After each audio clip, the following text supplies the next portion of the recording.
साथियों नमस्कार। हम चर्चा करेंगे यूपी पीसीएस जीएस 5 के एक बहुत ही महत्वपूर्ण प्रश्न पर जो इतिहास खंड से रिलेटेड 2023 में भी इससे मिलता जुलता सवाल पूछा गया था। 2023 में जो सवाल था कि उत्तर प्रदेश में असहयोग आंदोलन जो हुआ था उसके बारे में चर्चा करनी थी। वैसे हम चर्चा करेंगे इस क्वेश्चन में कि उत्तर प्रदेश में सविनय अवज्ञा आंदोलन के बारे में, जो दूसरा बड़ा बिग मूवमेंट था गांधी जी का, उत्तर प्रदेश का इसमें क्या योगदान रहा। एक इंट्रोडक्शन से अपनी शुरुआत करेंगे कि जो उत्तर प्रदेश में सविनय अवज्ञा आंदोलन है वो 1930 में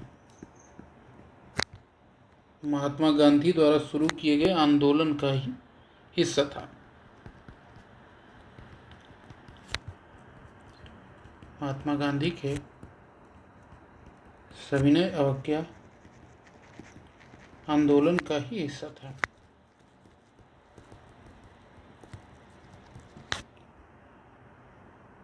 और यह असहयोग आंदोलन के बाद दूसरा प्रमुख जन आंदोलन था।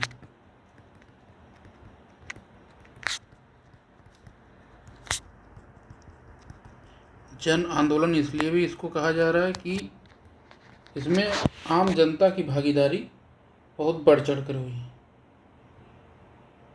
और इसकी खास बात यह थी कि कांग्रेस ने स्वतंत्रता को अपना लक्ष्य घोषित कर दिया, पूर्ण स्वतंत्रता को।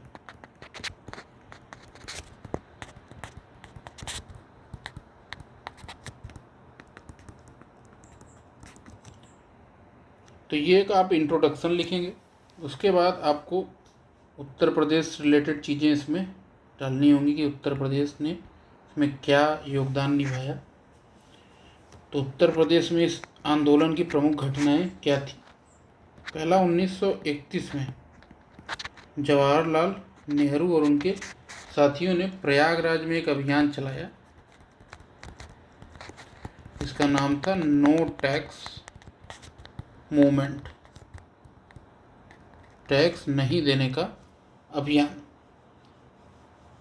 और यह मुख्यतः ऐसा नहीं था कि टैक्स देने से मनाही थी, जो उच्च कर लगा दिए गए थे, जो रेट उनके बढ़ा दिए गए थे, उनको कम करने या उनको समाप्त करने के लिए ये आंदोलन इसी आंदोलन के हिस्से के रूप में किया गया था।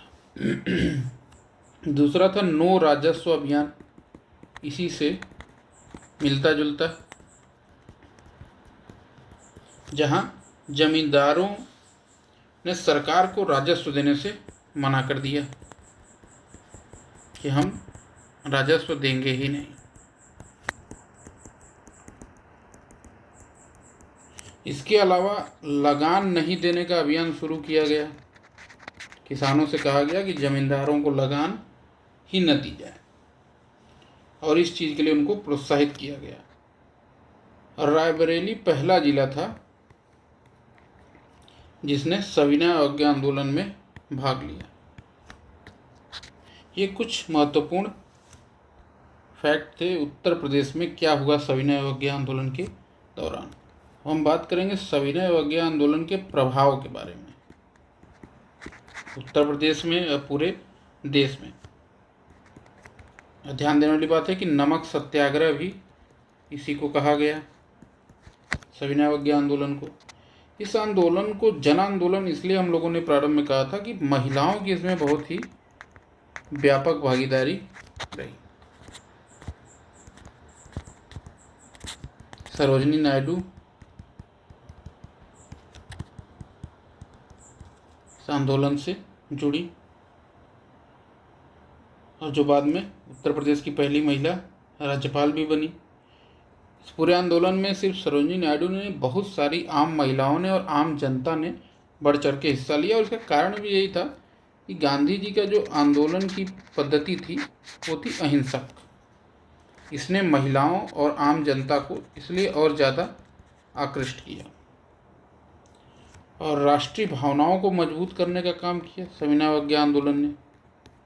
अब जानते हैं 1930 में शुरू हुआ, फिर गोलमेज सम्मेलन में चीज़ें हुई। फिर उसके बाद सविनय अवज्ञा आंदोलन चला और अंत में 1937 में सरकार भी बनाई कांग्रेस ने कई राज्यों में। हालांकि सेकेंड वर्ल्ड वार के पहले उसने त्यागपत्र दे दिया। 1947 में देश फाइनल आज़ाद हुआ तो सविनय अवज्ञा आंदोलन ने एक राष्ट्रवादी अलग जगाने में बहुत ही इम्पोर्टेंट भूमिका निभाई। सविनय अवज्ञा आंदोलन का उत्तर प्रदेश में जो प्रभाव या जो क्षेत्र था उसकी ये संक्षिप्त चर्चा है।